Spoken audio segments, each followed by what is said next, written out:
జంతకాలు తిన్నారా మీరు ఎప్పుడైనా? నాకు తెలిసి ఈ ప్రాసెస్ యూట్యూబ్ లో ఎక్కడ పెట్టలేదు, సో నాకు పెట్టాలనిపించింది. వీడియో లాస్ట్ వరకు చూడండి, మీకు చాలా తక్కువ ఇంగ్రీడియంట్స్ తో ఈ రెసిపీ అయితే కంప్లీట్ అవుతుంది. సో మీకు ఎగ్జాక్ట్ కొలతలు తెలవడానికి నేను ఇక్కడ ఒక పెద్ద వాటర్ గ్లాస్ తీసుకున్నా. దాని నిండా 2 గ్లాసులు వాటర్ తీసుకొని బాయిల్ చేసుకోవాలి. సో దాంట్లోనే కొంచెం ఉప్పేసి మంచిగా మరగనివ్వాలి. సో మెయిన్ జంతికలు చేయడానికి కావాల్సింది ఇదే అనమాట. దీన్ని జంతికల పీట అంటారు. మా సైడ్ అయితే చాలా ఈజీగా అవైలబుల్గా దొరుకుతుంది. మేము కూడా దీంట్లో చేయడం ఫస్ట్ టైము. సో ఇదంతా ఫిట్టింగ్ ఎట్లా చేస్తున్నాం అని చెప్పేసి మీకు ఐడియా ఉండాలని చూపిస్తున్నాం. నార్మల్గా మురుకులు చేసుకుంటాం కదా, దాంట్లో కూడా చేసుకోవచ్చు. మంచిగా మరిగిన వాటర్లో 2 గ్లాసుల వరిపిండి తీసుకొని మంచిగా మిక్స్ చేసుకోవాలి. సో ఈ ప్రాసెస్ని మేమైతే పిండి ఉప్పుకోవడం అంటాము. దాన్ని అంతా కలిపిన తర్వాత ఒక 5 మినిట్స్ అట్లా రెస్ట్ ఇవ్వాలి. ఇది మెయిన్గా సమ్మర్ సీజన్లో చేసుకోవడానికి రీజన్ మామిడి పళ్ళు అనమాట. మామిడి పళ్ళ కాంబినేషన్తోనే చాలా బాగుంటుంది. పానకం అయితే రెడీ చేసి పక్కన పెట్టుకున్నాను.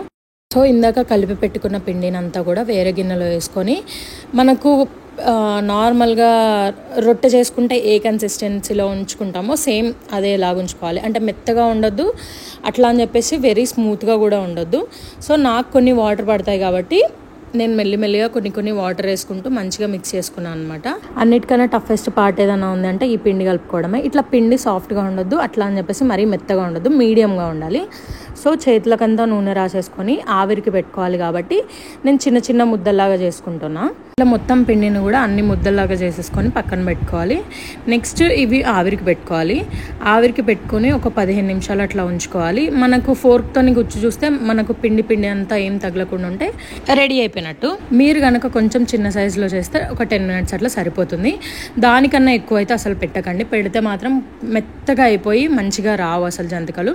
సో ఇట్లా ఉడికిన వాటన్నిటిని ఒక్కొక్కటి తీసుకొచ్చి మనం ఈ జంతికల పీటలో పెట్టి ఇట్లా ఒత్తుకోవడమే. ఇక్కడ ఖచ్చితంగా ఒకటి ఫాలో అవ్వాల్సింది ఏంటంటే అన్నీ పొయ్యి మీదనే ఉండాలి. 1 బై 1 తెచ్చుకొని దాంట్లో పెట్టి ఒత్తుకోవాలి. అన్నీ పక్కన పెట్టుకోవద్దు ఒకటేసారి తీసుకొచ్చి, చల్లగా అయితే అస్సలు రావు.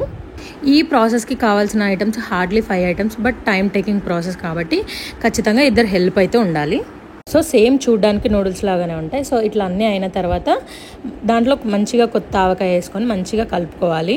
ఇట్లా కిందికి మీదికి వేసుకుంటూ కలుపుకోండి. ఇవి చాలా సన్నగా ఉంటాయి కాబట్టి తొందరగా విరిగిపోతాయి. నాకు కొత్త ఆవకాయ అంటే గుర్తొచ్చింది. చాలామంది చాలా వీడియోస్లో చూసిన ఓన్లీ ప్లెయిన్ నూనెనే వేసి కలిపేస్తారు, తాలింపు పెట్టరా. మా ప్రాసెస్ మీ ప్రాసెస్ చాలా డిఫరెంట్గా ఉంది. మీకు ఏమైనా తెలిస్తే కామెంట్ చేయండి. కొంచెం time taking process, but worth. మీరు ఈ ప్రాసెస్ని ఫస్ట్ టైం చూస్తున్నట్టయితే ఖచ్చితంగా ట్రై చేయండి. మీకు ఎట్లా అనిపించిందో please let me know in the comment section. Bye by.